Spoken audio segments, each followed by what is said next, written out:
Good morning दोस्तों, जैसा कि हमारी सीरीज चल रही है रामबाण क्लास 5 का आज नंबर है। क्लास 5 में देखेंगे 20 क्वेश्चन आज के मोस्ट इंपोर्टेंट रेलवे एनटीपीसी और आरआरबी ग्रुप डी के लिए। तो देखना आज का पहला क्वेश्चन क्या बनेगा। पहला क्वेश्चन क्या कह रहा है, हु डिस्कवर्ड विटामिन। विटामिन की खोज किसने की? तो विटामिन की खोज की थी फंक ने। किसने? फंक। हमारे क्वेश्चन का राइट आंसर क्या बनेगा भाई? Funk is the correct answer for vitamin, क्योंकि विटामिन को जो खोज की थी वो किसने की थी? फंक ने। आगे बढ़ेंगे। Question number 2। क्वेश्चन नंबर 2 कह रहा है वाटर सॉल्युबल विटामिन आर। ऐसी विटामिन जो पानी में घुल जाती हो या घुलनशील होती हो वो कौन कौन सी हैं? यानी कि पानी में घुलने वाली विटामिन कौन कौन सी होती हैं? एक तो विटामिन सी होती है, एक विटामिन बी होती है। तो दोनों ही बी और सी जो है वो इसका करेक्ट आंसर होगा। यानी विटामिन बी एंड सी क्या है? करेक्ट आंसर बिल्कुल बनेगा। अगले क्वेश्चन की ओर चले भैया। तो अगला क्वेश्चन क्या होगा? अगला क्वेश्चन होगा क्वेश्चन नंबर 3। क्वेश्चन नंबर 3 में क्या कह रहा है, who is responsible for joint bone to muscle. यानी बोन को मसल्स से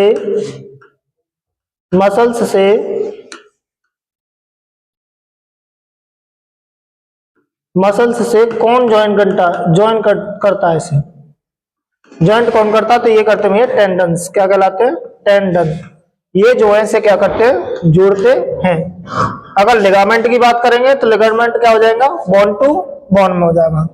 अगले क्वेश्चन की बात करेंगे भाई। Question number 4। क्वेश्चन नंबर 4 कह रहा है, देखिए एक शराबी व्यक्ति में कौन सी विटामिन की कमी हो जाती है? शराब पीने वाले व्यक्तियों में कौन सी विटामिन की कमी हो जाती है? तो इसका उत्तर बनेगा हमारे का विटामिन सी। कौन सी विटामिन? विटामिन सी, क्योंकि विटामिन सी जो है वो पानी में घुल जाती है, घुलने के बाद वो निकल जाती है। Question number 5। क्वेश्चन नंबर 5 में क्या कह रहा है, एलपीजी गैस। एलपीजी का पूरा नाम देखेंगे तो liquefied petroleum gas.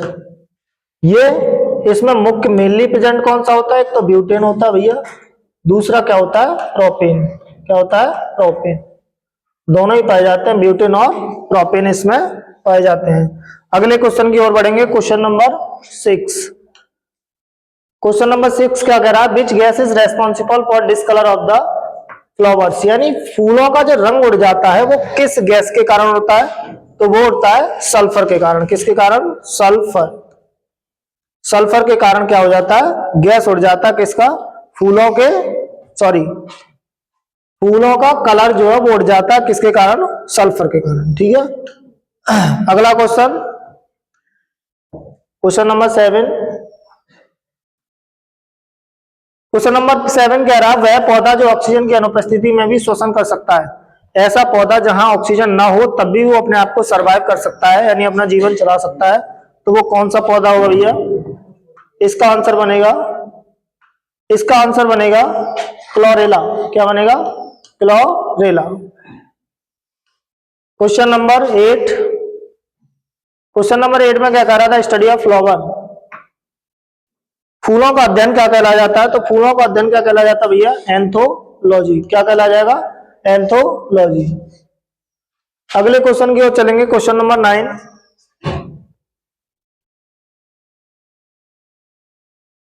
Dioptre, power in dioptre of sunglasses. यानी कि धूप के चश्मे होते हैं, उनकी क्षमता कितनी होती है? धूप के चश्मे जो बनाए जाते हैं उनकी क्षमता कितनी होती है? क्षमता हमारी कितनी होती है उसकी? 0। कितनी होगी? 0। Question number 10। क्वेश्चन नंबर 10 क्या कह रहा है? क्वेश्चन नंबर 10 ये कह रहा है हु डिस्कवर्ड राइबोसोम। राइबोसोम की खोज किसने की? तो जी पैलाडे। ठीक है, जी पैलाडे साहब ने इनकी खोज की थी। और राइबोसोम का काम क्या होता है? मुख्य से प्रोटीन सिंथेसिस। क्या होता है इसका कार्य? Protein synthesis. प्रोटीन का निर्माण करना या प्रोटीन को बनाना ही इसका क्या काम होता है? काम होता है। अगले क्वेश्चन की ओर चलेंगे भैया, क्वेश्चन नंबर 11 में क्वेश्चन में कह रहा है weight of iron due to rusting. जैसे कोई खुले वातावरण में आयरन की रॉड पड़ी है, अगर इस पे ऑक्सीजन तो होगी बाहर वातावरण में, लेकिन इस पे क्या हो जाएगा, अगर रस्ट जम जाएगी ऑक्सीजन के कारण, टेम्परेचर के कारण, तो क्या होगा, इसका वजन जो है क्या हो जाता है, इंक्रीज हो जाता है, यानी कि क्या हो जाएगा, बढ़ जाएगा। तो क्वेश्चन में यही पूछा weight of iron due to rusting, जब रस्ट इस पर जम जाएगी तो इसका भार क्या हो जाएगा, घट जाएगा या बढ़ जाएगा, तो इसका भार क्या होगा, बढ़ जाएगा। तो answer number A is the correct answer of this question, question number 11।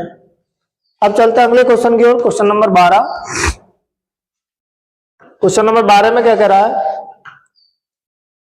What can be made by heating of plaster of Paris. Plaster of Paris को अगर गर्म किया जाए तो जो नया उत्पाद बनेगा वो क्या बनेगा, तो वो बनेगा जिप्सम। क्या बन जाएगी, gypsum. Gypsum is the correct answer.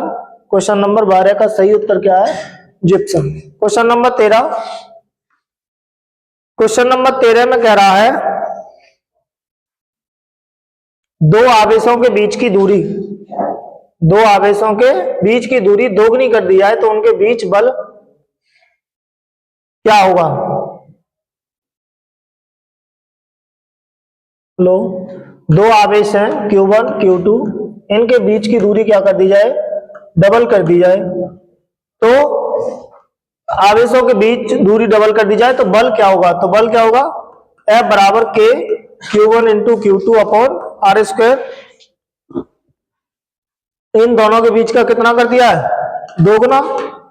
तो ये ऊपर वाले सेम रहेंगे, ये कितना हो जाएगा 2R का वर्ग कर देंगे तो K बराबर K Q1 into Q2 upon कितना, 2 दूनी 4 R स्क्वायर। तो कितना हो गया, 1/4 हो गया भैया फोर्स का, पहले का कितना हो जाएगा 1/4। तो ये आंसर थोड़ा सा ऑप्शन इसमें गलत है, इसको लिख देंगे 1/4। कितनी हो जाएगी, 1/4 हो जाएगी। कितनी हो जाएगी भाई, 1/4 इसका सही आंसर होगा। अगले क्वेश्चन की ओर चलते हैं, क्वेश्चन नंबर 14। ताप बढ़ने पर द्रव की श्यानता, यानी जो द्रव लिक्विड है उसकी विस्कोसिटी, क्या विस्कोसिटी क्या होगी जब इसका क्या कर दिया जाए, टेम्परेचर को राइज कर दिया जाए तो विस्कोसिटी क्या हो जाती है, हमेशा कम हो जाती है। तो कहां पे आंसर बनेगा, ऑप्शन नंबर बी इसका सही उत्तर होगा, क्योंकि अगर टेम्परेचर बढ़ा रहा है तो विस्कोसिटी किसी भी लिक्विड की क्या हो जाती है, कम हो जाती है। अगले क्वेश्चन की ओर चलेंगे, क्वेश्चन नंबर 15। क्वेश्चन नंबर 15 में क्या कह रहा है, बायोएंसी रूल, उत्प्लावकता का नियम किसने दिया। उत्प्लावकता का नियम किसने दिया था भाई, आर्किमिडीज ने। किसने दिया, आर्किमिडीज साहब ने दिया था उत्प्लावकता का नियम। बायोएंसी फोर्स जो है वो किसने दिया था, Archimedes. Question number 16।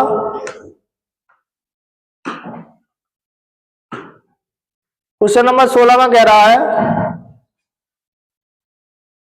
Question number 16 कह रहा है कोशिका में प्रोटीन का संश्लेषण का कौन करता है, तो वो कौन करते हैं भैया, राइबोसोम्स करते हैं, अभी पिछले बताया था। तो क्वेश्चन नंबर नेक्स्ट की ओर चलेंगे, क्वेश्चन नंबर नेक्स्ट की ओर 17। क्वेश्चन नंबर 17 क्या कह रहा है, the measuring unit of sound intensity, sound intensity को किससे मापा जाता है, तो वो डेसिबल में मापा जाता है। किसमें, decibel is the correct answer of this question. अगले क्वेश्चन की ओर चलेंगे, क्वेश्चन नंबर 18। 18 क्या कह रहा है, एक्सरे की खोज किसने की, यानी एक्सरा जो होता है उसकी खोज किसने की, तो किसने की, रोएंटजन। आंसर क्या बनेगा, पहला वाला आंसर इसका सही होगा। अगले क्वेश्चन की ओर चलते हैं, question number 19।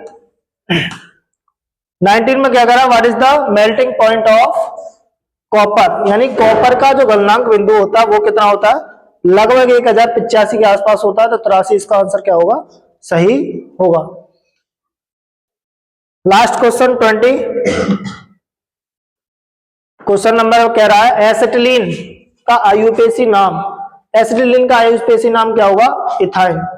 Ethyne is the correct answer of this question. तो आज के 20 क्वेश्चन कंप्लीट हुए और मोस्ट इंपोर्टेंट क्वेश्चन है, आगे बने रहे हमारे चैनल पर इसी तरह के क्वेश्चनों के लिए।